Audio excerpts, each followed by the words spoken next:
Welcome back. It is time for another edition of Silver and Black Today, an Odyssey original podcast, also heard on the radio on the Bet in Las Vegas. Thanks for joining us. It's cut down day in the NFL for the Raiders. The Raiders have already made cuts. You've already heard about those. They're going to be happening. We're going to see things come out throughout the day, and we'll be here to talk about it. Make sure you subscribe to the podcast wherever you get your podcasts.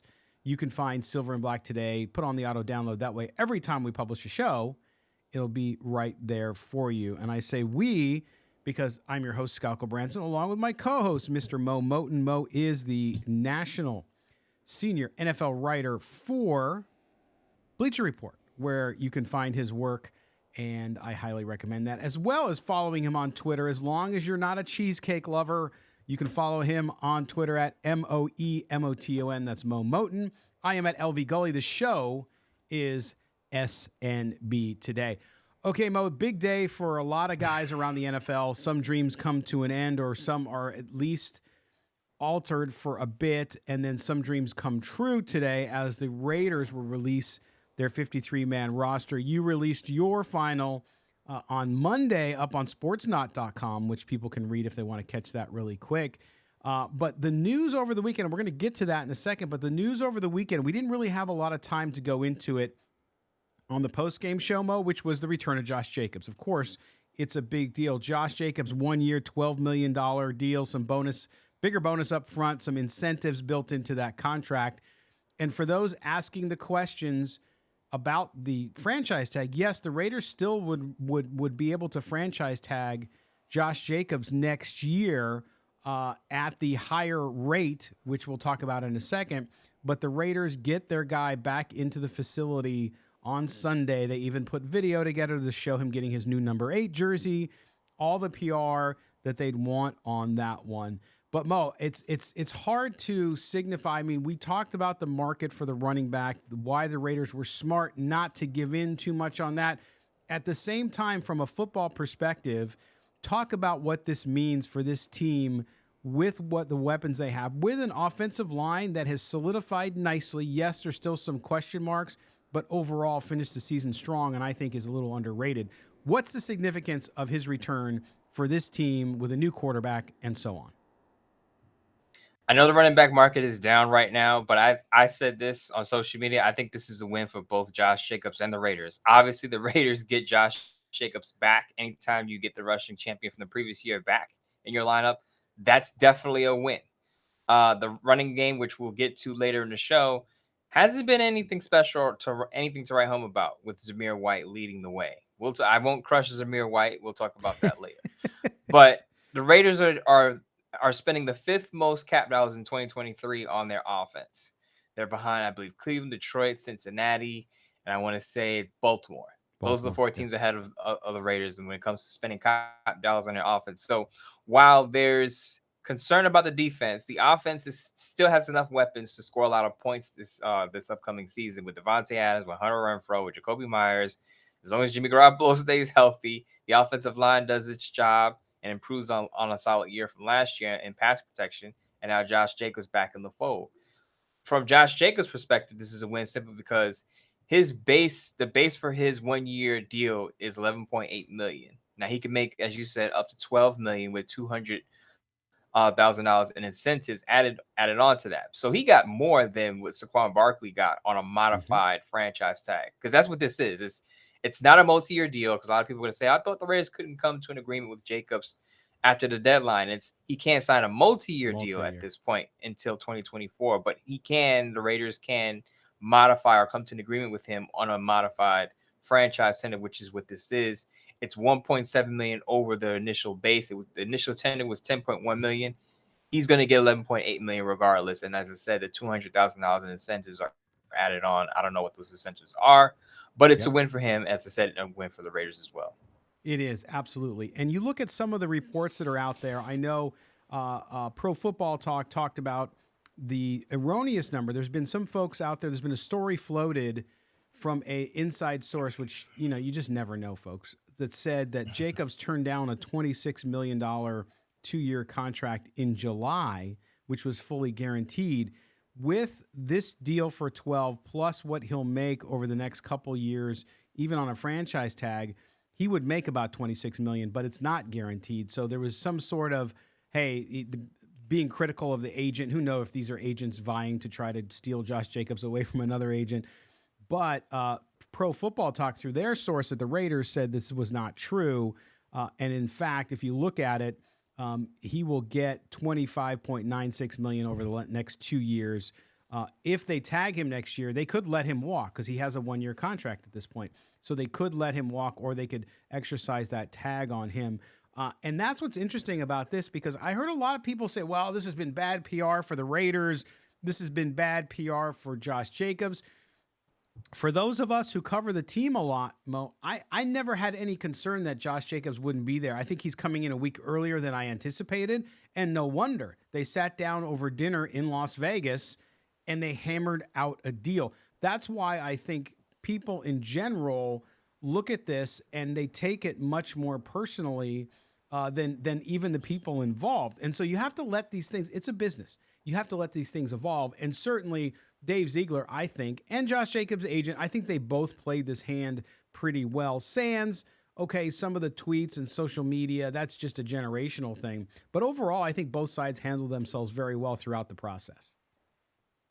Someone on this show, when the holdout started, I believe someone on this show said Jacobs would return a week or two before the regular season. Correct. I'm not saying who, but it might have been a fellow on the show with a little bit of melanin in his pigment, in his skin complexion. Yeah, the guy who's got his own T-shirt. Yeah, that guy. I know. I know. Might have been that guy. Yeah. The other thing is, I retweeted a video where you spoke on the whole subject. You spoke on it for about a minute and a half, and you basically nailed it. And we've both said it on this show that we're not really concerned with Josh Jacobs reappearing or rejoining the team before the regular season. We were always of the belief that Josh Jacobs would be back. It's just a matter of when, because we made the point that he doesn't increase his value by sitting out for an entire year. There was just no win there. And I think in the video that I retweeted, you said that he's not making any money by showing up to training camp, right? And does Josh Jacobs really need training camp? Now, you want your players to get calloused up and get on the field, on the practice field, to get loosened up for the regular season. But we all know that he wasn't going to make it, aside from maybe a workout bonus, he wasn't going to make any game checks showing up in August. Now, when the games do matter and he gets paid week by week, you're not going to miss out on those game checks. That was your point in that video over on Twitter X. And sure enough, we're 2 weeks out. He shows up. He's all smiles, giving Dave Ziegler a pound in that video on the Raiders Twitter X handle. Now, of course, they let them know that the cameras are there, obviously. Of course. The fact that Jacobs returns and is back and dons his new number 8 jersey, the fact that he's just back in the fold, he's all in. Because I don't see Jacobs, giving half effort because he's salty about not getting a multi-year deal. He's back. He's going to give you his all, as he said in the video. He's going to give you everything he's got this year. Right. And he gets the extra money, and we don't know about the incentives, so he might even make more than the 12. At the same time, he also, it's good for him, because if he comes out and has another year like he did last year, then guess what? The Raiders either have to come to the table and pay him. They can tag him, yes, but this gives them more time. Mo, we've talked about this with contracts for the last couple of years, you and I on this show, which is sometimes you just need to buy more time, right? Just buy some more time, talk about it. And for the Raiders being cautious, saying, hey, look, we love the year you had last year. And I'm simplifying, of course. But you come out and prove it again on this team with this offense, where you have an offensive line that's been together longer. You have a new quarterback who's a little more efficient than the old guy. Then suddenly we'll sit down and talk. If you come out and show what you showed last year, then we'll sit down and talk about a deal.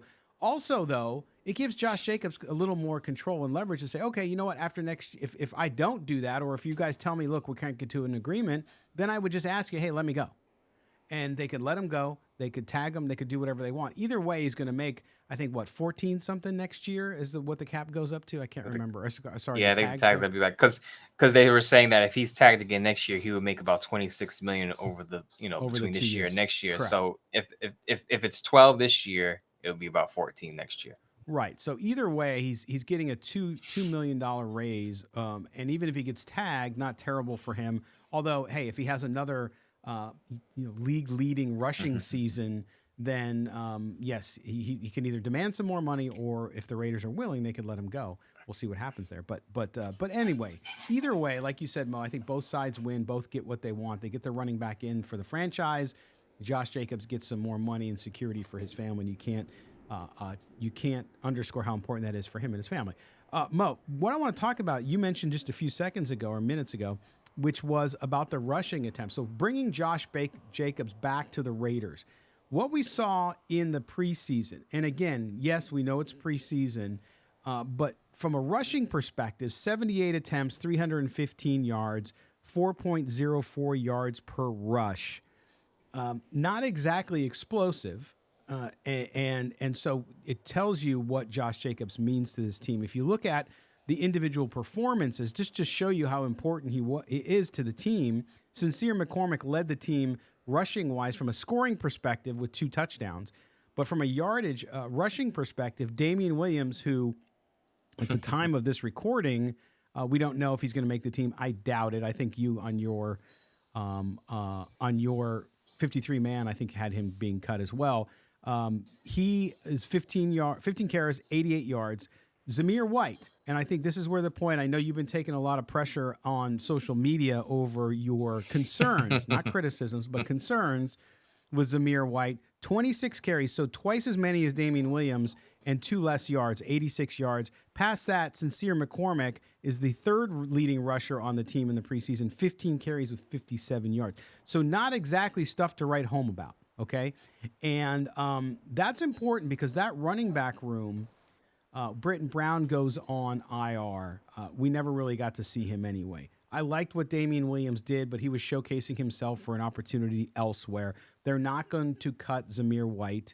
Zamir White is their draft pick from a year ago, so they're going to be committed to him. Sincere McCormick has some nice things, but he's not going to be a bell carry back. He's not going to be the guy to carry your team. So this team really needs Josh Jacobs. When you look at system, Josh McDaniel's system, run the ball, short, intermediate passes that are high percentage passes. This guy was a need. And now the Raiders, I think if you look past this, Mo, the Raiders have to think about what's next after Josh Jacobs, because I don't think they have it in the room right now. I don't think so either. I remember there was an emailer last week that asked us about the Raiders drafting a running back in 2024. And I said, absolutely. You draft a running back late day 2, early day 3, because Zamir White ain't it. And by what I mean by that is he could be a decent number 2 guy, but you're not building your ground attack. You're not building your run game around Zamir White with the way he's playing right now. And I'm not criticizing and saying he's a terrible football player. He should be cut or he should be waived. I'm saying that he's not a guy that's going to be the successor of Josh Jacobs if Josh Jacobs is not back next year. I want to hammer home this point again because I've said this multiple times. For a running back, you want them to be around 4 yards per carry. You read Zamir White's stats, I believe 26 rushes for 86 yards. That's below 4 yards per carry. It's considerably low, below 4 yards per carry. So a lot of people, as you said, have been giving me a lot of dust-ups on social media about my criticisms or concerns about Zamir White. And someone said, why does Zamir White get hate? And I just want to put this out there and say, I didn't say Zamir White was a bad person. I didn't attack his character. I didn't say anything about him personally, so it's not hate. I haven't seen or heard any hate directed towards Zamir White. I haven't seen anyone criticize Zamir White the person. It's all been about his game, his vision, his inability to break tackles. That's not hate. That's what you're seeing in games. Watch the football games and you'll see it. He doesn't break tackles. He goes down after contact. He's not the guy that's going to get you those extra 1 or 2 yards after taking a hit. That's just not him right now. Now, will he eventually get that? I don't know. I haven't seen any running backs gain, vision. But there's a point that he's a downhill runner. And I think when he has to have things develop in front of him, it's hard for him to find holes. So if you're gonna run zone plays or have him read things in front of him and be patient, be a more patient runner, that's not his run style. His run style is get the ball, go make one cut, go downhill. But the offensive line has to open things up for him. If the offensive line, I said this after the first preseason game, if the offensive line isn't opening lanes for Zamir White, He's not a creator. He's not going to create anything outside of what the offensive line provides for him. And that's that's not criticism. That's what you're seeing on the TV and on film. No, and that's the thing. You look at any of the folks who cover the Raiders or the NFL, and I think the book on Zamir White is all the same. Good young player, some promising moments, but yes, not a back that you're going to count on to carry that team and to do exactly what you need them to do, especially in that system. And then you look in the draft for next year. I'm looking at the list here. Of course, Travion Henderson at Ohio State, a little smaller guy, but a great running back. Raheem Sanders out of Arkansas, and Braylon Allen out of Wisconsin. There's good running backs in the next draft that have a little more of that ability. I know it's college to NFL, so you have to see how they do. But to me, that's the point with this team. And again, the system and running that system and what you need to do, that's important because you need to set up your success. You need to set up those passes with that run. That's how it works. If the Raiders can't effectively run the ball, they're going to have trouble. Again, we've mentioned it. Jimmy Garoppolo can pass the ball long, but that's not what he does well all the time. You can't count yourself a good offensive team if you have to continue to pass the ball on 3rd and long. That's why you need a good running game. So we'll see how that all runs out. But getting Josh Jacobs back in there is a huge deal for this team. I know everybody feels that. I know you agree with me, Mo, that this team, we've said it consistently, would be so much better with Josh Jacobs back there, and he will be there for week 1 against Denver. Okay, we're going to take our break. When we come back, we have a special guest with us, Sean Salisbury. Of course, now with iHeartRadio, has got a show down in Houston, the Sean Salisbury Show, formerly of ESPN, and he's got another side venture, which has a little bit to do with me. So I'll talk to you guys about that when we come back, and we'll talk about Sean. We'll get his impression of the Raiders, the quarterback situation, the AFC West. It'll be a more general conversation, but we'll get his thoughts on the Raiders too. We're going to ask him, are the Raiders maybe flying a little bit under the radar? Could they be better than people are giving them credit for? We'll reach all of those conclusions with Sean Salisbury coming up here on after the break, I should say, with Mo and Scott on Silver and Black today. Don't go anywhere. Welcome back. Silver and Black today, an Odyssey original podcast, also heard over the air on the radio, The Bet in Las Vegas. Thanks for being with us again here. We bring in our special guest today. That is Sean Salisbury. You can catch him on Sports Talk 790 in Houston, the Sean Salisbury Show. Follow him on the X or Twitter, whatever the heck you want to call it, at Sean Unfiltered. Of course, former NFL quarterback, USC quarterback, and also the pride of Orange Glen High School in North San Diego County, my hometown as well, Carlsbad, just west on the coast there. Sean, thanks for being with us, man. We appreciate it. Great to be with you. Lancers and Patriots, little Carlsbad and Orange Glen. I tell you what, I miss San Diego. Every time I go back home, it's like, why do you ever leave San Diego with that beauty? So it's really good to be on with you guys, man. Thanks for having me, and I appreciate the introduction. I appreciate it. The two answers to that question, by the way, Sean, taxes and real estate. but and maybe leadership when it comes to the state of California, letting some of the things go on. That has a little to do with it, but the beaches can hide some of that when we're out there on the sand. Nobody gives a rat's rear end what's going on. So there you That's go. Right. It was certainly a great place to grow up. So listen, let's jump right in. I want to start first with the AFC. I listened to your show. I heard you guys talk about this. I heard you talk about it with Dan Patrick a while ago. The AFC overall is just a freaking gauntlet. If you look at what's going on in the AFC from the Eastern Division through all the way to the West, it's going to be a tough go for anybody. And that includes people like the Chiefs, the Ravens, you name it, the Buffalo Bills. Some of these teams we're favoring. Talk about what's going to have to happen in this conference to come out of this thing on top of it and get to the Super Bowl. It's getting increasingly difficult each year. Well, number one, to coin the phrase from our guy Colonel Troutman in First Blood, you better have a good supply of body bags, man. It's a brutal gauntlet, as you'd said. The quarterback play, as you go through it, and I mean, you think about the NFC. I know Dak Prescott's a good player, and Jalen Hurts is a phenomenal player, but you start to name just the quarterbacks, and you guys know this. We are a quarterback society now when it comes to high school, college, and pro. We don't have the 85 Bears defense. We don't have the 2000 Ravens defense. We just don't. Now, there's some good ones. Don't misunderstand me. I'm just talking about overall where you can play average offense and play such good defense that you maul people so brutal, like the mid-70s Steelers. For the young people that don't know, go back and watch a little tape. And that line, the array of players on that field when they play our Raiders growing up, it was like the best. I mean, you had 25 Hall of Famers, it felt like, every time those two would line up. We just don't have that. So it's a quarterback league. You obviously got to score points to win, but we don't have where a team's going to pitch 3-4 shutouts in a row. Quarterback play is too good. The weapons are too good. The specialization of offenses, and you got two backs. One comes in on third down, can catch it. You got big guys like Derrick Henry who can dominate in the run game. You get it is just, they're everywhere. And the quarterback position is so good right now and so deep at the top, and it's in the AFC. So in order to get through it, you're going to have to be a little lucky. And guys, as good as the Chiefs are, if I gave you any team, the Chiefs, the Bills, the Bengals, you're taking the field, at least I am, over the AFC 1 team, right?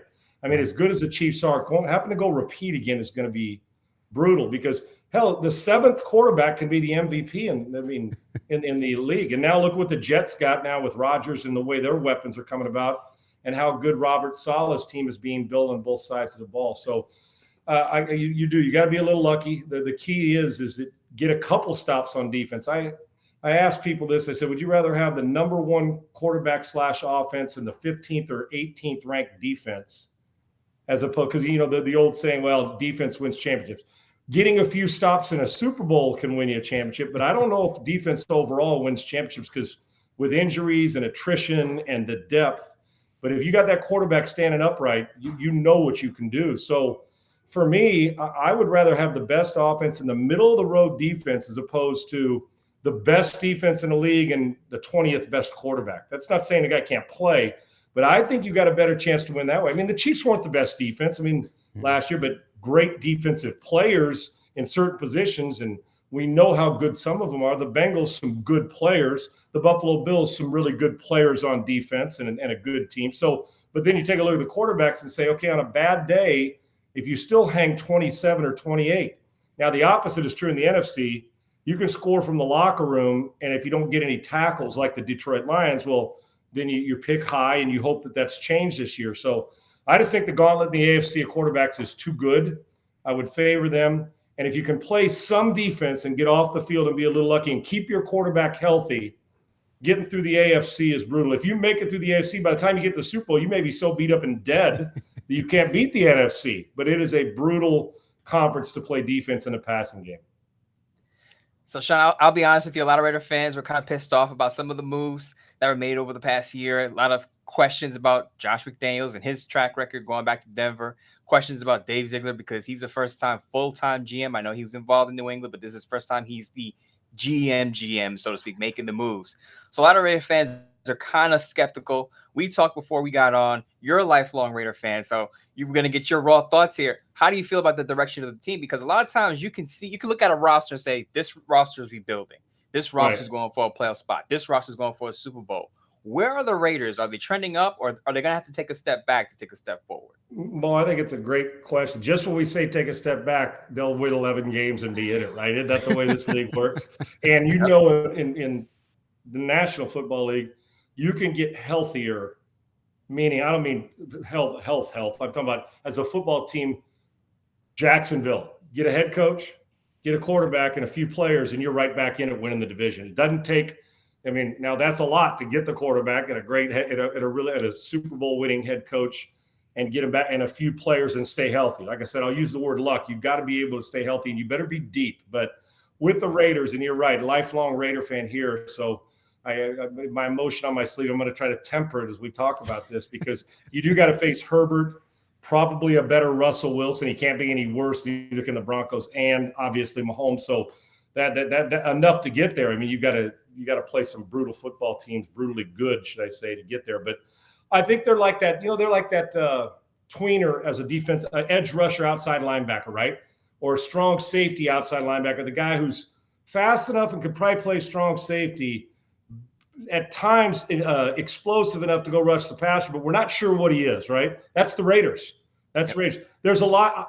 It's the same when I am evaluating a quarterback if I was going to draft him in the first 5 picks. If there's a lot of ifs by my franchise quarterback that I want to draft's name, I can't take him that high. I got to limit the ifs. The problem with the Raiders, they're the ifs. If Josh McDaniels is a leader or an offensive coordinator, because as a coordinator, he's a great play caller. But when he has to oversee an entire team, who is Josh McDaniels? We're waiting on that. Is Jimmy Garoppolo first 3 quarters of the Kansas City Chiefs Super Bowl, or the last quarter of the Kansas City Chiefs Super Bowl, and can he stay on the field? Wise move to give the big fella. If I was him, you turn and hand it and play action with the fella in the backfield and let Josh Jacobs do his thing. Phenomenal football player.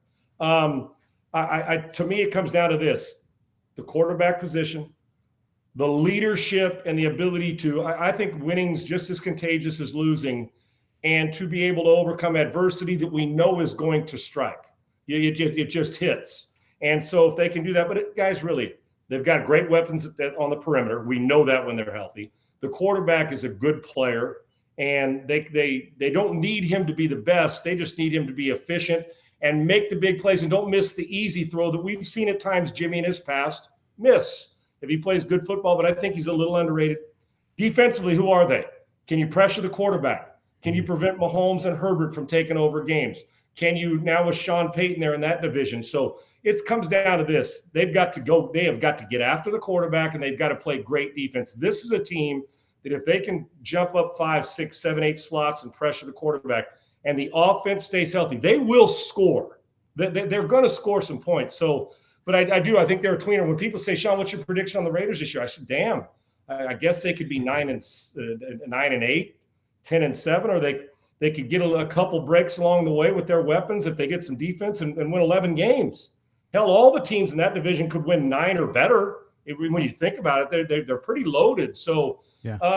I don't know if I'm not picking them to go to the playoffs as we sit today. Now, something may change in the next 2 weeks, but I don't think they're a playoff team because I don't trust the defense. And Josh McDaniels has to prove to me that he can handle calling plays, being the head coach, and maximize the building. He's a brilliant, smart guy. Can he maximize the building? And we got to get the Raiders going from being an I confess he did it team to everybody's got everybody's back. The Raiders that I knew growing up, it didn't really matter who got the credit. They didn't give a rat's ass. It mattered. Did you knock somebody in the mouth? Did you protect your teammate? Did you smoke a cigarette at halftime and then go throw 3 touchdown passes like Kenny Stabler did? So I don't mean to draw on the old school Raiders, but isn't that what we're all looking for when we say commitment to excellence, right? The old Raiders that, beards growing. Well, Max Crosby would have fit perfect. Max would have been perfect on Stabler would have partied with him, and then they'd have gone out and won by 30. So Max is a hell of a football player. If they can maximize defense, and Josh McDaniels proves that he can do both, run an offense and lead. I didn't say manage. I manage tasks and lead people. I don't believe in managing people. That's for the coffee in the building and the rest of it. Lead people. And if he proves he can do that, the Raiders, if they don't make the playoffs, they will disrupt the playoff picture. I'm hoping for better than I think, but I think they're sitting in between here with this. I'm not real sure who they are yet. Well, Sean, you bring up some really good points there, and I want to touch on that because having been in the NFL, being in those buildings, working with and being led by good coaches and great men your whole career, talk about that now, because what we hear out of camp, what we hear from people around the team is that it's a different day there. Even though Josh McDaniels was there last year, you had the struggle with Derek Carr, you had the struggle with Darren Waller. They just weren't bought in fully, is basically the story.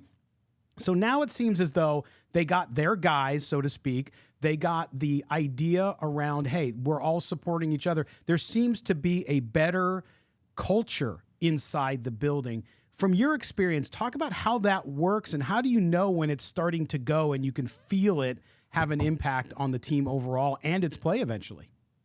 I think there's a couple layers to what you're saying. Bought in's a great phrase. I can have the greatest coach in the world if they don't buy in at any level. Alabama, Southern Cal, Georgia, Raiders, Chargers. If they did not have buy-in in Denver, that roster in Denver last year, that's a good enough roster to win a lot of games. The quarterback didn't play well, and they didn't buy in, and Hackett was trying to feel his way around, and a lot of times the second time around for a head coach, meaning with Josh, should be better. And you mentioned culture. It's an overrated word when we lose, and a really underrated word when you win. It really is. We use it a lot. It's like a broadcaster who says, a guy makes a 2-yard run and he makes one guy miss, makes a 2-yard run. We say, oh, what a great run. No, it was a 2-yard run. Guy makes a tackle when he's supposed to. It's not a great tackle. It's what he's paid to do. And it's the same, culture. Well, part of having a great culture is buy-in. And the Texans here, guys, in Houston, DeMeco Ryans, as you guys know, as a 49er coach, has been leader when before he got here, the energy started to change. And when he got here, it just changed. The way they practiced, the way they went about their business, the way they went about not accepting just being okay on the practice field and showing up late and, all those things that go with changing the culture. If the culture's changed, and I do believe coaches, Josh doesn't need to be Bill Belichick. Josh, his first time around, tried to be Belichick, and it didn't work. Josh needs to be Josh. Take the good things from Belichick, but it doesn't always have to be abrasive. It's okay to laugh and joke around and have fun as long as the focus is there, and I think he will. I'm a fan. I just want to see it elevate. So I think what happens when you get buy-in, you'll get guys to do the lonely work. You'll get guys to start sacrificing for teammates instead of just making it about them. You want everybody to write the book and get the endorsement and win the ring, not just you. It's me. That when you catch 4 balls and lose, or you catch 8 balls and lose, it's a bothersome. When you catch 2 balls and win, you're happy with it because you contributed. That's what we're looking for with the Raiders. Just find ways to get it done. Easier said than done. But I'm big on how you practice, how everybody comes to the building. And you can't treat everybody the same. While you may be able to chew a guy like Max Crosby out because I'm still going to show up and play, as opposed to some who may need an arm around him. And that's up to Josh to figure out. But I get the same feeling you guys do and they do, that things are changing a little bit. It's not like the Raiders are a hack team in the past. They just haven't hit that all cylinders. It's like, man, we're just – and they found ways to lose at times when they should have won. Get my point?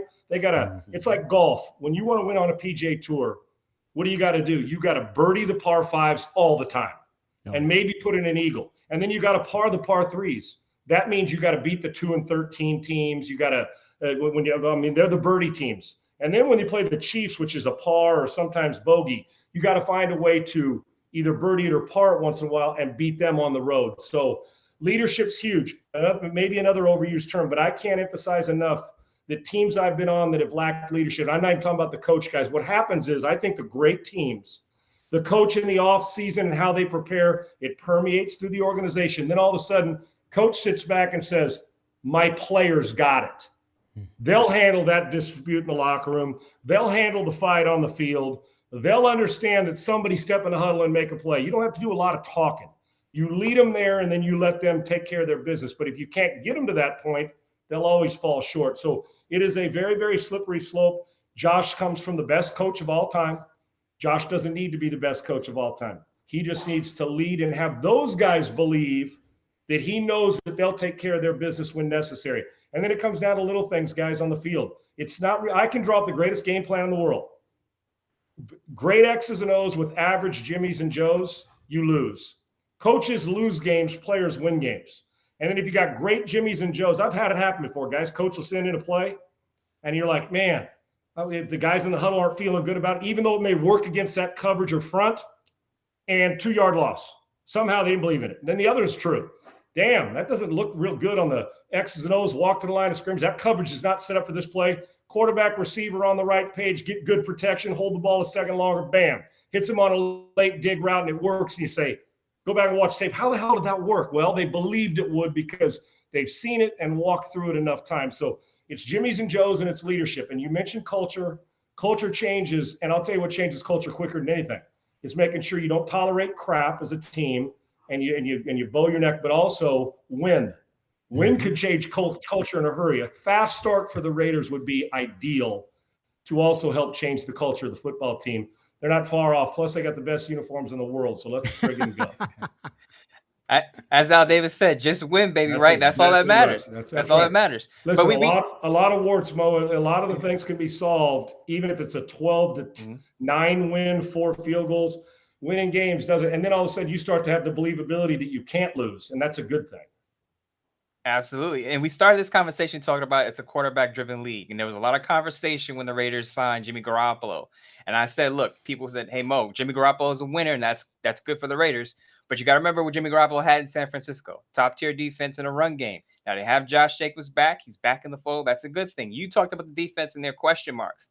Now people are going to say, well, he could be kind of like a Rich Gannon, kind of come into the Raiders, put up big numbers, win football games. And I push back a little bit and I say, well, Jimmy Garoppolo's resume a little different. Played for a Super Bowl caliber squad in the 49ers. No disrespect to the Vikings team that you and Rich Gannon played on. Went to the playoffs, but Rich Gannon didn't play full-time quarterback starter for the Vikings for multiple seasons as Jimmy did. So my question to you is, what do you expect out of Jimmy Garoppolo? Do you expect his numbers to go up with Devontae Adams, Hunter Renfrow, Jacoby Myers, Josh McDaniels, as you said, a good play caller? Do you expect him to carry more of the load on offense than he did in San Francisco? Yeah, and to just with a smile on my face, my teammate and friend, and who I could have been more proud of the way Rich transformed his career. When he came into Minnesota and it was like he had eyes in the back of his head. You know, he was so athletic. And then he went through Kansas City. And when it got to the point where you get a little older and don't move like you used to, although Rich, then he became a full-fledged in the doggone hula hoop in the pocket. He and Gruden battling to see who gets to the office sooner, and Rich became such a great, knew where to throw it before the ball was snapped. I could have been more proud. Now, if Jimmy wins the MVP in the league, the Raiders are going to the playoffs, okay? That I can tell you. If Jimmy's the MVP, but they're different types of players, there's no doubt. And you're right, Rich getting healthy from his shoulder back in Minnesota, then on to Washington, through Kansas City. Phenomenal late run in his career as well, and I couldn't have been more proud of him. Yeah. What I expect from Jimmy is this. Now, listen, the one thing, Jimmy, guys, go back and watch, is Jimmy missed some easy throws in big games. I'm not worried about the hard throw. I'm worried about the easy when the guy's open on a corner route and you can't miss him out of the back of the end zone. Those are the things that I think Jimmy, and maybe we overrate those, but you can't miss I call them the ordinary plays you have to make all the time. The best players we've ever seen at the position, Montana and Brady, Breeze, Manning, the way Mahomes plays Burrow. What do, guys? They make the ordinary play. Now, you see Mahomes in a highlight, sidearm, and falling down. That's not where he lives. He just makes those that other guys don't. But the other plays, he doesn't miss the bubble screen to Kelsey at the 5-yard line. He doesn't miss the slant in an open window. Those things, you have to make the ordinary play. And then every now and then, let those guys go do work and turn it into an extraordinary play. From Jimmy, I expect him to be accurate. I expect them to run the football and use play action to their advantage and formation and multiple formations and sets to try and create mismatches for Devontae and to try and get a front that's favorable to your offensive line so Josh can do his job. But when they do decide to bunch it and they say, I'm going to make – because you're going into this saying Jimmy's going to have to beat me, whether it's making sure he's healthy and I have a lot of respect for Garoppolo because I go on in San Francisco every week and I've been – for years saying, you know what, we don't give him the record, the respect he deserves because he does win. Even if he's on a good team, he wins when he was in San Francisco. Got to stay on the field. But Jimmy's going to have to make a few plays. The thing that I'm curious about is the vertical down the field stretch passing game. When they start to squeeze you, he is going to have to make the big post, the whole shot, the go route where you got to drop it in a tight window the size of a coffee can, those things. Jimmy, I know the players are going to rally around. George Kittle has always said the players in the locker room love Jimmy. Yeah. They freaking loved him. So that's not going to be a problem, the leadership. It's make the ordinary play all the time. And when they decide they're going to squeeze you and make Josh Jacobs rush 22 times for 60 yards, then what? But here's the deal. You got perimeter people, and you are so right, Mo. Listen, we started talking about it. Well, I know McCaffrey came in late, but they as good a running team as we see in the league in San Francisco. They weapon at tight end. They get you the ball on defense. They got like a stud in a top 5 player, like 8 positions in San Francisco. So, but then you got Devontae and you got Josh and you got some guys up front that can go get it. You got Max. I mean, this is a team that's got some players as well. But he can't miss the ordinary play. If Jimmy Garoppolo makes the ordinary play and protects the football this year, the Raiders will be in it. I don't know if in December where they're going to go, but they will be in it. So I don't expect him to be Rich in the MVP of the league, but damn, if he gave me about 85 or 90% of Rich's year or played like he did the year they went to the Super Bowl and he was 3 of 11 in the fourth quarter, the Raiders will be hanging around. Jimmy is a good player.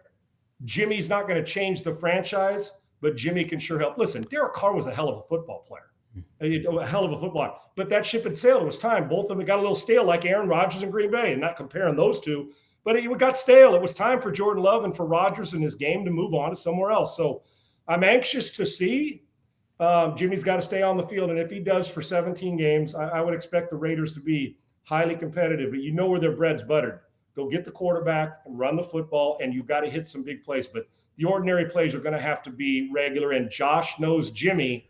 He knows Jimmy's strengths and weaknesses because he's had him. So we'll see how he elevates that play and uses not only horizontally, but also vertically the football field. And you have to do both in this league now.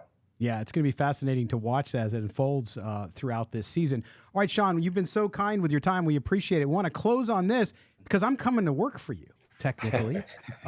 You are also the president of the Pro Sports Fan app. I know there's a company also that I forgot the name of the company. You'll have to remind me. I should know. Well, what's relevant was the parent company. Pro Sports Fans is now the company. That's a better name, and it fits exactly what we're trying to do.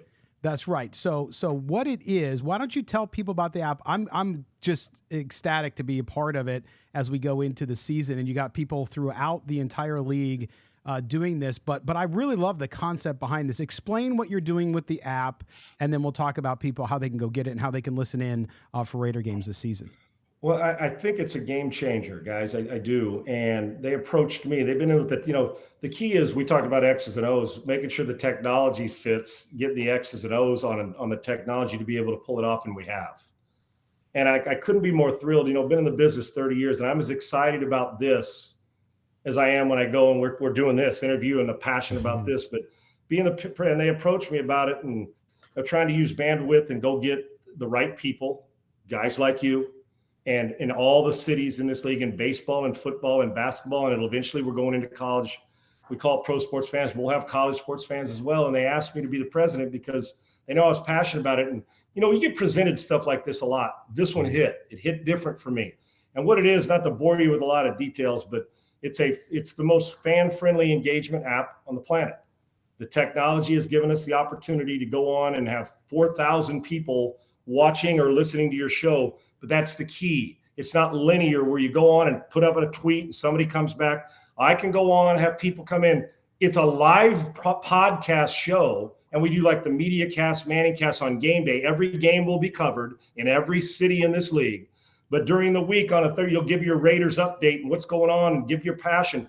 But 200 people come in, and they're there, and it's like an in-studio live audience, but they're on their phone, simply on your phone, and the technology to push a button, to make it simple, because guys, listen, I still write notes down. So the technology for the president of the damn company needed to be simple, but we've got great tech team, great leadership. But back to the Jimmys and Joes, if we don't have compelling content, this won't be worth a damn. We do. We have compelling people that are going to be doing it, that are passionate, that love it. And we always talk about how important the fans are, yet we talk at them instead of with them.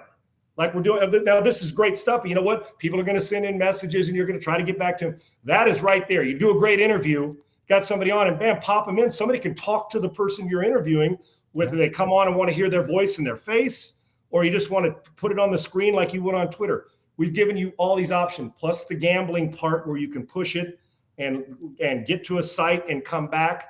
We're not in the gambling technology business. We leave that to those people with all those rules and regulations, but we'll have that. And then to monetize it for our talent, where people can come on in and subscriptions and donations. Yeah. We're onto something really special, because we always talk about the fans. It's time to actually give the fans what they deserve, a chance to be with us, not, oh man, I have a question for Sean or Mo. Well, come on in, man, every time. So we will go wall to wall coverage.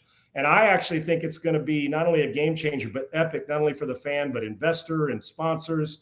And quite frankly, for getting news out there right now. We can be walking down the street and bam, I'm going to do a 20-minute show. Let's do it. Sitting here in a restaurant. Let's go. Get them on. Yeah. It's engagement. It's fan engagement and communities that allow you to bring everybody together. And I couldn't be more excited to be the president. And I'm going to be listening and watching everybody. And you guys, and you don't have FCC rules, so let it rip, man. We're going to have a blast. Yeah, no, it's going to be fun. And you're absolutely right. It's a great way, because people jump right in, and you can, my wife was trying to get the gist of it, and I was telling her, well, you know what? It's like Manning cast. Okay, she kind of got that. But then I said, it's like I get to sit in a room like I'm watching a game with a bunch of men or women, and they're just hanging out and they're all talking and we're having fun and can interact with it. And you're right. So there's such great media out there covering the NFL, Major League Baseball, NBA, but you don't get to, it's not immersive. This is immersive. So kudos to you and the team, because it's going to be fun. I'm really imagine on the Manning cast, would it be cool? And they do such a great job. Hell, who doesn't like watching those cats? But can you imagine, like when Peyton makes fun of Eli, if you could come on into that living room with them from your phone and talk with them? Yeah, that's what we're doing. Now, we may not, trust me, I'm not even a household name in my own home like Peyton Manning is around the world, but we're building some, and you know what we're going to define throughout this too? People that some people don't know much about that are new in this business, in the media casting and broadcast business, they're going to rear their head as stars because you're going to get a platform to be heard, and fans deserve to come in and be a part of this. And then we'll have it where the Raiders are playing the Broncos, or the Raiders and the Chiefs. Both the teams from both, our media cast from both, will come in and do it together. Do a joint. So it's the good banter going on, and you can control a lot of it. I couldn't be more excited. I'm honored to be the president, but I'm more honored as well to see all this great talent come together, and we're going to dominate this football season. And I may not be a household name, but PSF will by the time this season's over. By the way, quick story, Sean, and we'll let you go. But in my house, you are well known, but you're not well known as the quarterback or the talk show host. You're well known as the guy from Benchwarmers with my boys, because they loved your and actually I loved your performance in Benchwarmers. It was hysterical. I feel like I got snubbed. Best supporting actor in a comedy role, man. I got snubbed. No, you should have. And I don't know why the phone's still not ringing. You should.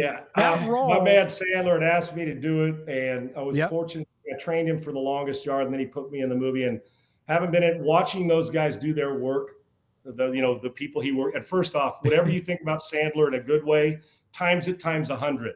Yeah. He's as fine a human being as you'll ever meet. Doesn't get caught up in all this. Just a good old family guy who puts out, loves the people he works with and fiercely loyal. But I had a blast with that. And, I'll go coach at a football camp and teach kids, and all of a sudden they'll be looking at me different. I know they have no idea that I played, and they've seen me on broadcast. Their parents know that I played on broadcast, and then they're looking, and all of a sudden I say, okay, I know there's the elephant in the room. And then I'll tell them. And from then on, I got the kid, the 14-year-old's full attention on the football field. Well, that's the guy, Brad, the titty twister guy in Benchwarmers. Now, no matter what I tell him is gold, right? So now I start the camp or any place I go with the speech saying, yeah, that's me. And then I'm the coolest guy in town. Other than that, they don't give a hill of beans what I've done. So, yes, I'm pretty fortunate. And real quick, one of the greatest fun parts of my career after doing that and being on that set with those guys for months was going into the opening night with my kids and about 20 of their buddies and a sold-out movie theater like at Cinemark. And you're sitting there, nobody knows, and you're just listening to the laughs and the responses, and like, this is really pretty cool. Even though you've played on TV it's like, this was different. So I kind of got a feel for that big screen. Those guys are at a whole different level than us goofballs who put a helmet on. But it was a blast, and it was a humbling experience, but it was honored. If I get somebody to listen to me because I can fool them with the fact that I was in Benchwarmers, have at it. But I'll take it any day I can get it. Well, I appreciated it. My kids loved it. So I thought it was hysterical. So good on you. Sean Salisbury, of course, you catch him on Sports Talk 790 in Houston, which you can get on the iHeart app if you're outside of the market. But we certainly appreciate it, Sean. Look forward to being involved with PSF this year, and I'm sure we'll catch up with you hopefully down the line during the season. Anytime you guys need me, go Raiders. Let's go Silver and Black. And to all you folks listening and watching, get that PSF app and watch these shows, and let's go. Let's hopefully we can get the Raiders about 3 or 4 extra wins this year, and one of them in February. That'd be nice, man. I appreciate you guys having me on. Anytime, I'm honored. Thank you. Thank you, Sean. We appreciate it. All right, Thanks, there guys. you have it. Sean Salisbury joining us here on Silver and Black today. Great conversation. Such a great guy. And we didn't get a chance to talk about young quarterbacks because he still does a lot of coaching, Mo. So we didn't get to ask the Aiden O'Connell story, but some really good nuggets there. The Jimmy Garoppolo stuff, of course, the culture in the building, the coaching stuff. Just, that's why we had him on. A great guest. We went long in this segment, really long, because Sean just knows his stuff, man. He's good guest. And those are the best interviews, right? I remember Sean being on ESPN. I remember watching all the games on Sunday, and he would come on after the games, and he would give his honest opinion. He wouldn't Fully. sugarcoat, because sometimes a lot of former players like to protect other players. They're not critical. They don't want to criticize. Let's say he would go after guys, but he would give unfiltered opinion. And it was good to see that live on our show, just to have that. So again, just thanks to Sean. Shout out to him for what he's doing in the PSF app. Absolutely, and he's played. He's been there at the highest levels, from high school through college and the NFL. Of course, he always jokes about his NFL career. It wasn't a stellar career, but he was around. He was around. He was in the buildings. He understood. And obviously, developed those relationships there. And for those of you out there, Sean Salisbury, Raider fan, lifelong Raider fan. He grew up in San Diego County, just about 12 miles east of where I grew up, and he's always been a Raiders fan. And that was the thing for me. I didn't realize that until I started digging into history. It's like, oh, he's a Raider fan. He's one of us. Well, obviously, us as in me and fans watching this. Not true, Scott. No, I'm just kidding. But there you go. Because that's what I was waiting for. Oh, Scott, you grew up a Charger fan, so you have a Charger quarterback on. Yeah, he's a Raider fan. But anyway, I was glad I was able to get. I was also sorry, Scott, but I was also glad that I was able to get that insight on Rich Gannon out of him, because, as I said while he was on here, Rich Gannon were teammates for a year in Minnesota. So he gave us that insight on who Rich Gannon was before he got to the Raiders. And I thought that was pretty interesting. Yes. That's why we have you on here, buddy. Pulled out that question. It's a good one. All right. I know this has been a long segment, so we're going to take our final break here on the Tuesday edition of Silver and Black Today. When we come back, Mo and I will close out the show talking a little bit about roster moves ahead. It is cut day. It's cut day. We'll talk a little bit more about that and some expectations surrounding the Raiders and what needs they still might have, even after camp and the preseason. You're with Mo and Scott. This is Silver and Black Today, an Odyssey original podcast. Don't go anywhere. Welcome back. Home stretch here on the Tuesday edition of Silver and Black Today on cut down day in the NFL. A tough day for a lot of folks out there. A great day for others. Where will the Raiders end up? We'll keep you updated throughout the day. Mo, tell everybody about by the way, Scott Gulbransen and Moe Moton, your host back here. Mo, tell everybody, I know you got a live Bleacher Report reaction as soon as the roster cuts are released, which if it's the Raiders' normal modus operandi, they're due at 4 Eastern, 1 p.m. Pacific, which means you'll get the Raiders cuts at about 1:05 p.m. will be my guess. So tell everybody what they can expect with your live up on Bleacher Report. So my Bleacher Report live, we'll go through some surprises if there are any. I'll get the surprises from the people in the chat, because I'm sure they're going to have interesting things to say about who the Raiders let go, who they kept. We'll also talk about who they might sneak back onto the practice squad, because as you all know, after the team set their final 50-man rosters, you start to build your practice squad. Some young guys, some veterans. I believe there are 10 spots, and there are 4 protected spots. Those guys can be called up a certain amount of times during the regular season before they have to be elevated to the main roster permanently. So we'll talk about surprises, who should have went, who should have stayed, and the practice squad on the live today. Maybe at 4 p.m. Eastern time, 1 p.m. Somewhere around there. Pacific time, somewhere around there. But as you said, knowing the Raiders, it'll be 5, 10, 15 minutes after the deadline. That's correct. And we will also have reaction to that with either a Silver and Black Blitz or some kind of special show. So stay tuned for that, as well as I do know we will have a Silver and Black Blitz tomorrow, not only related to the roster changes, but also doing a quick conversation with former Raiders quarterback Jay Schrader and Rich Perez, who's also another Raider broadcaster in Las Vegas. So stay tuned for that. We'll have some more details coming up.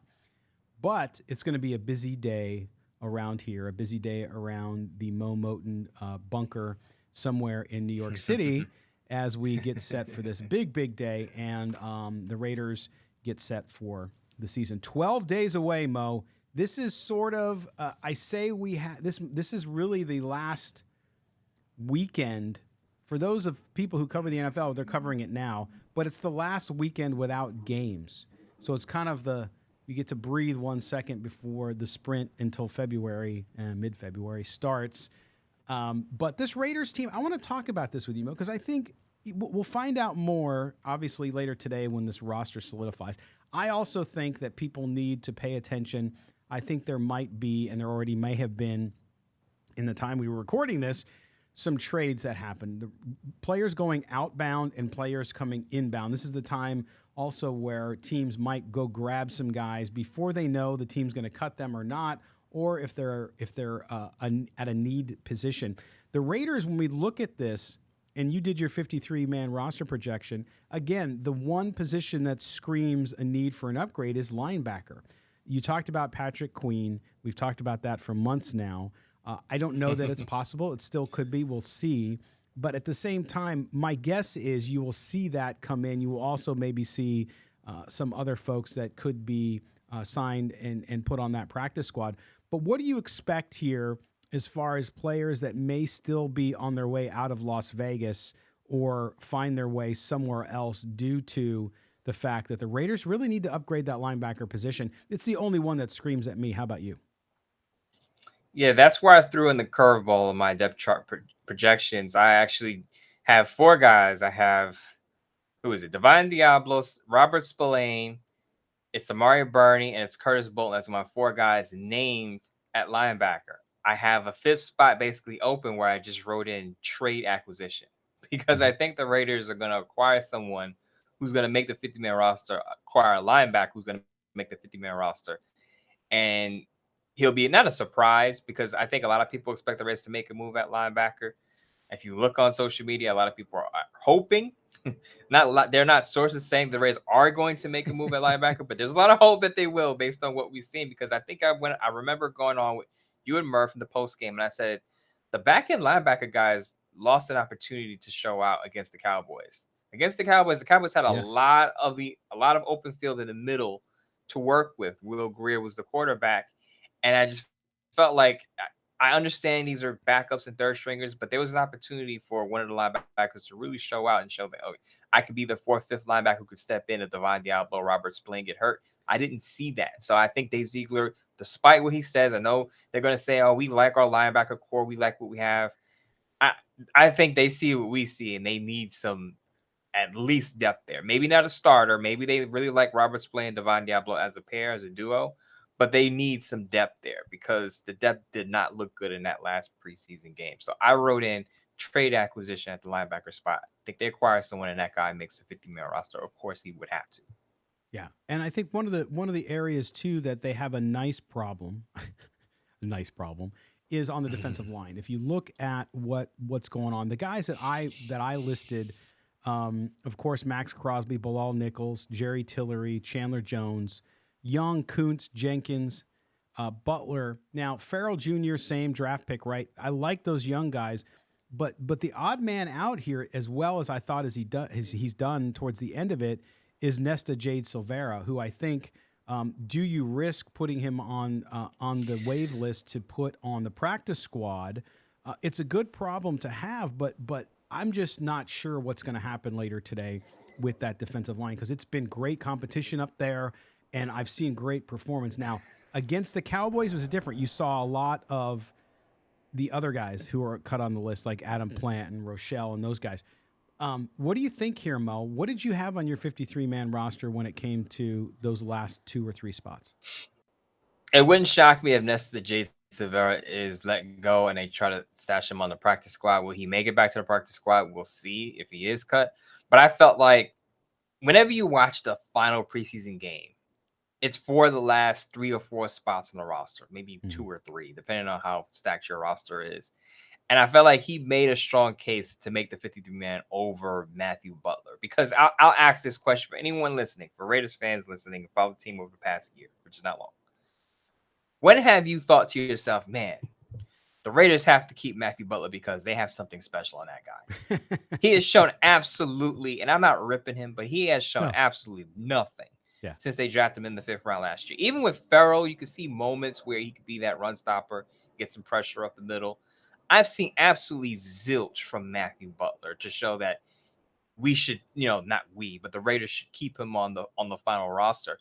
There are times where I know Nesta J. Silvera is a rookie, but in that Cowboy game, he got some pressure when I think he was only one of maybe 3 or 2 Raiders to lay a finger on Will Greer in that entire game.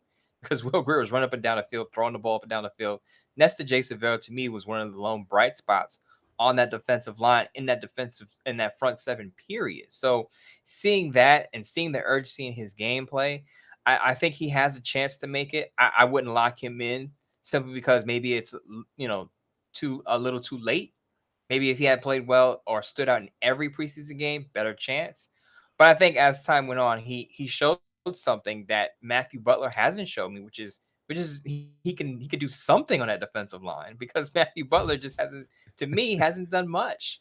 Correct me if I'm wrong. Anybody out there who's a Matthew Butler guy or gal out there, tell me if I'm wrong. But I just haven't seen anything from him. And I think if it's between Matthew Butler and Nesta Jade-Silvera, I would keep Nesta Jade-Silvera.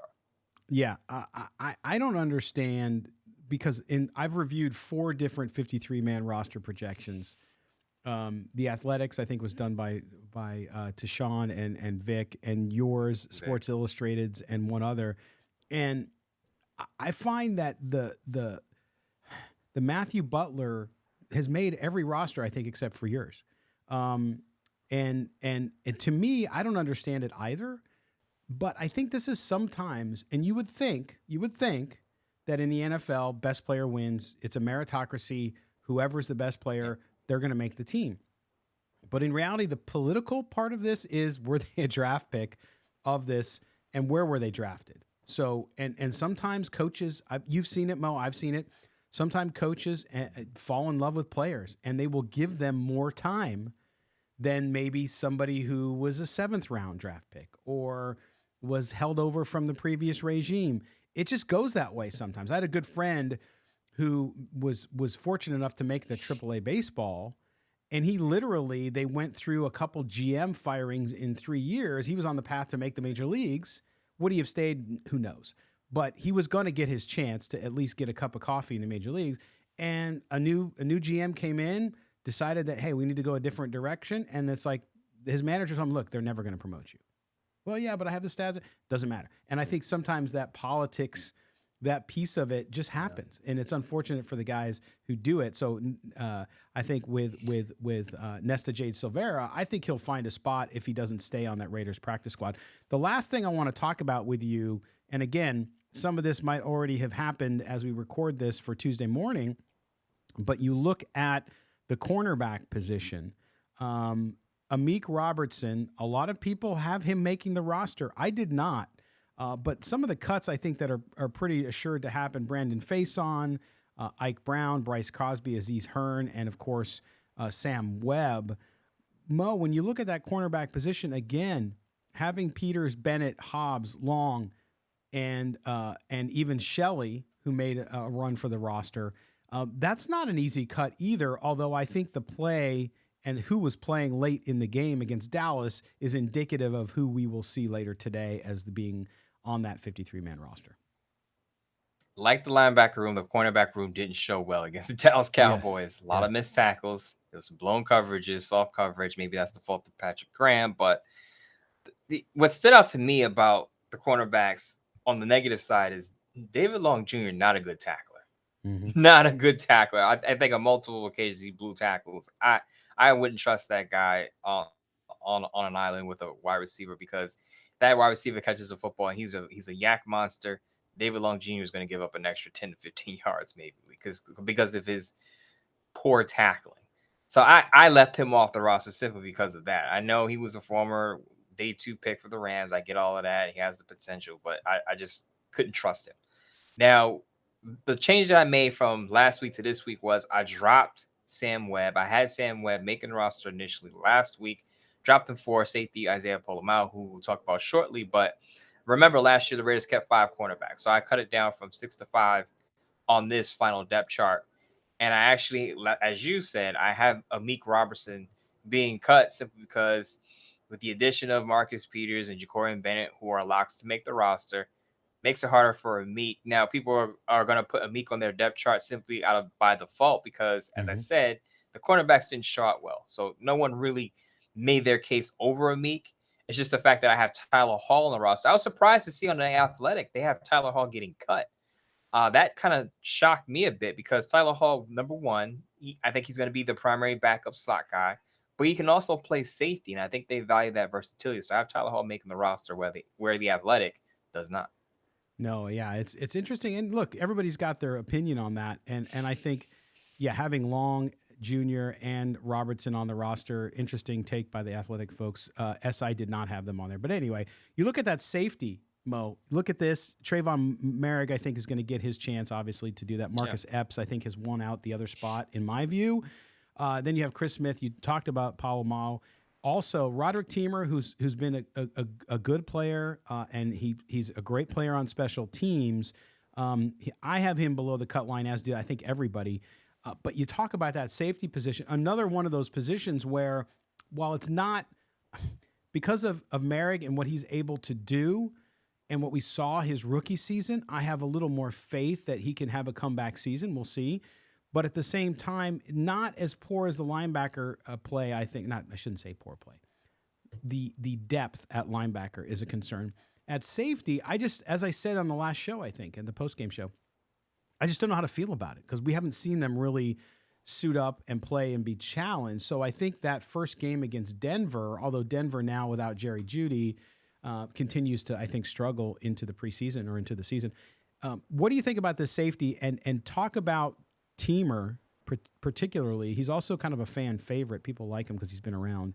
But where did you end up with those guys, and what was your justification for the four safeties that you did hold on the roster?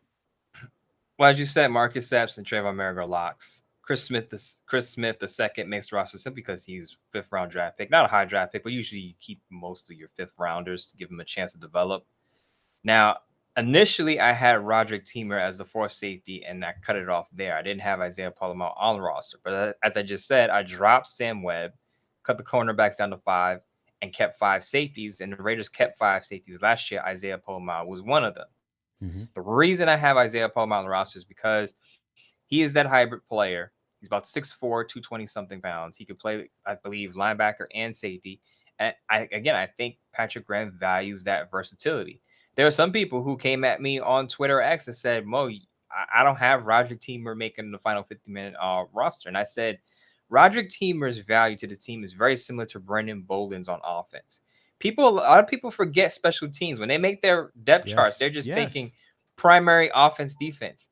These coaches, especially your special teams coordinator, values guys, core special teams guys. So the guys that play the most snaps on special teams usually make the roster again. And if they cut those guys, they have to replace them because it is an important phase of the game, though we often forget about it. So Brandon Bolden on offense played 60% of the snaps on special teams last year. I expect him to be back.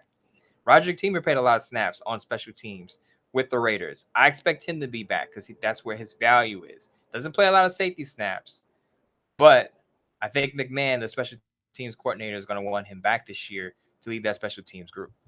Yeah, absolutely. Well, Mo, I mean, look, we're coming up on the first game here in 12 days, September 10th against the Denver Broncos up at Mile High.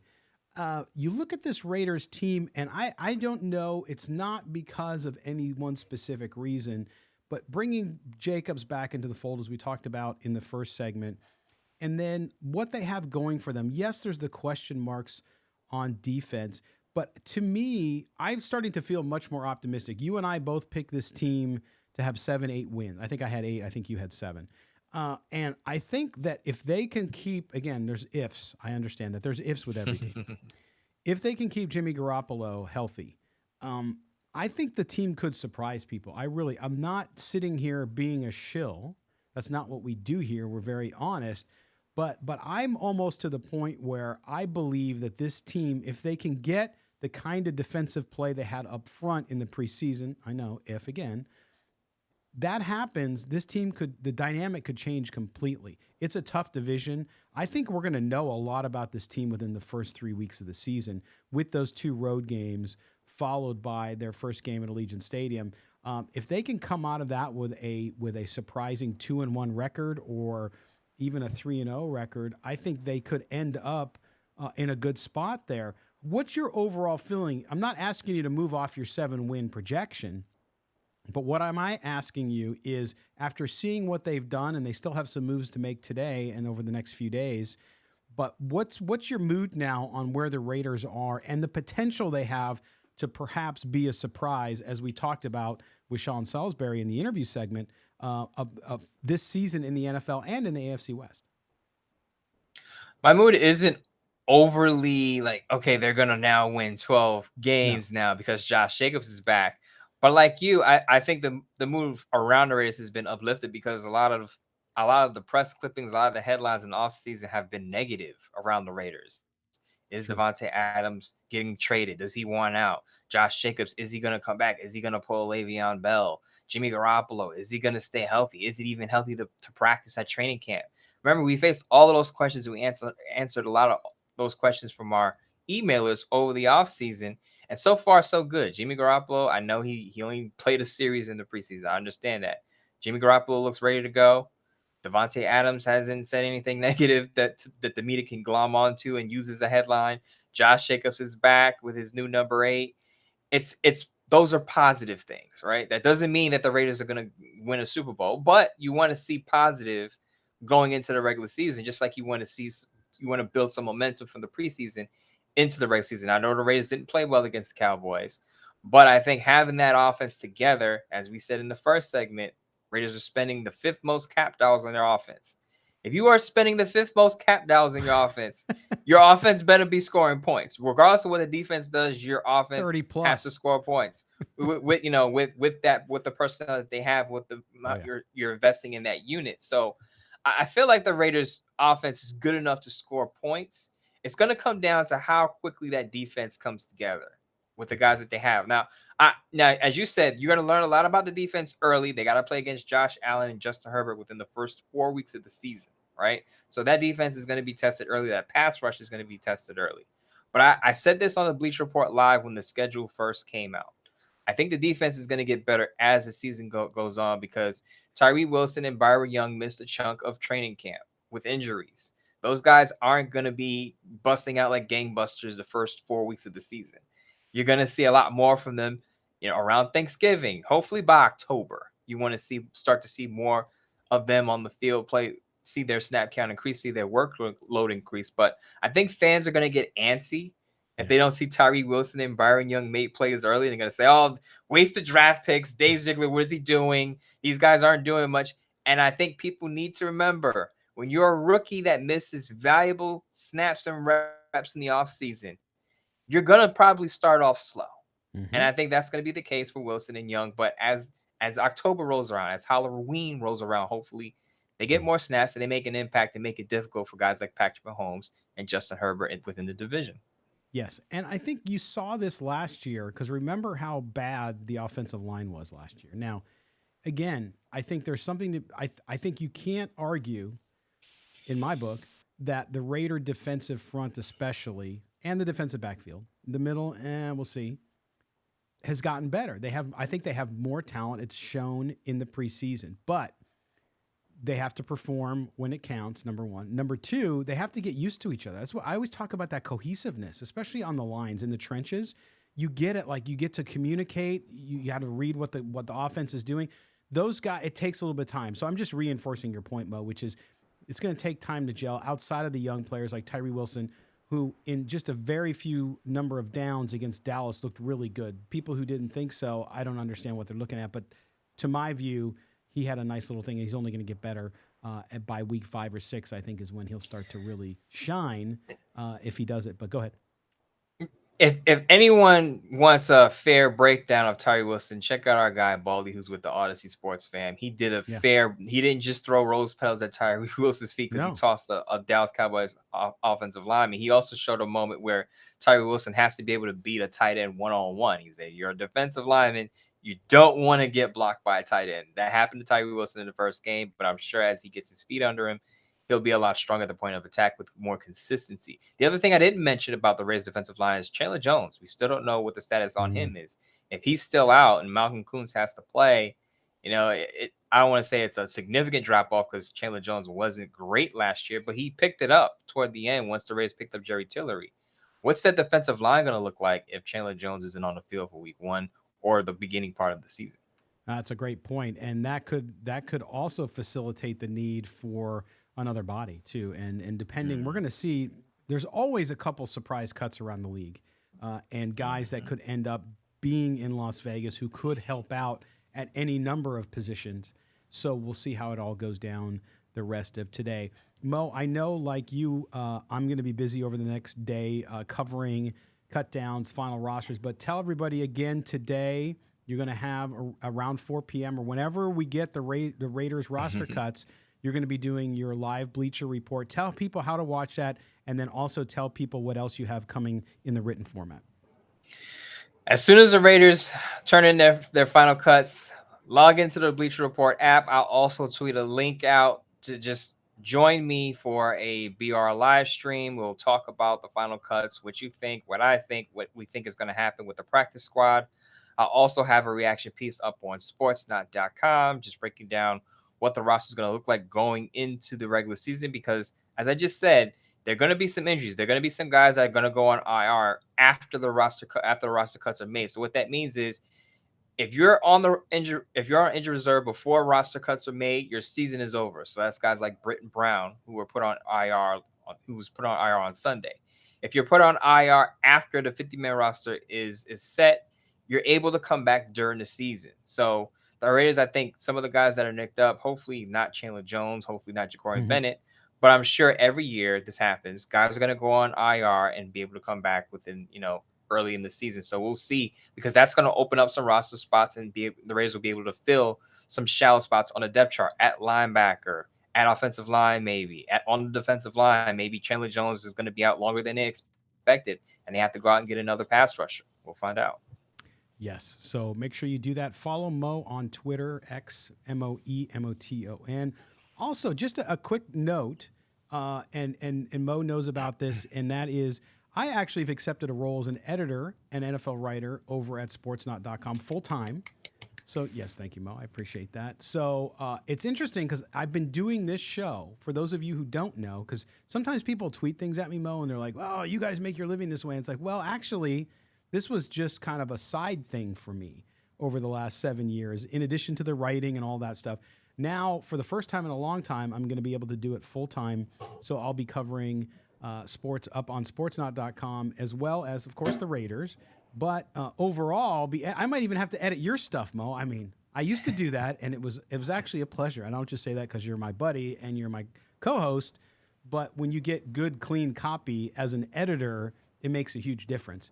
So I'm looking forward to that. But I'm going to be full-time, which means we can devote more time to this and to sports overall. So I'm looking forward to that. And you can follow me on Twitter, LV Gully, and I'll start tweeting stuff out that I'm involved in. You'll start to see me write some different stuff that you haven't seen me write before, which will be fun as well. So I'm excited about that, Bo. We're back in the saddle full-time. Speaking of sports now, it reminds me, we got to have our good friend Evan Groh, just Pod Baby, back on the show. We usually do our little roundtable talk before the Raiders start the season. So Evan Groh, who's also part of the Sports Night family, got to have him back on. So I'm sure now we have the three amigos back together again under the Sports Night umbrella. Feels good. Yes. We one of my favorite movies, by the way, The Three Amigos. Very funny. Shall I be coming around about? Okay, you guys get that if you know the movie. But anyway, yeah. And by the way, with Sportsnot, we always talk about it in terms of you writing there as a Raiders columnist and me writing there occasionally covering the Raiders.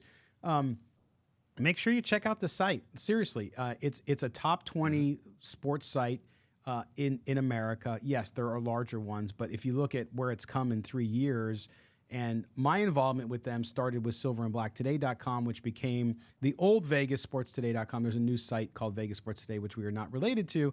But nonetheless, that went into Sportsnot. That's how Mo got there and got introduced there, as well as Brevin Honda, who covers golf for Sportsnot.com, started writing for us, if you remember, Mo, back in the day. And then, of course, you talked about Evan Grote, who does a lot of work over there on the digital content, too.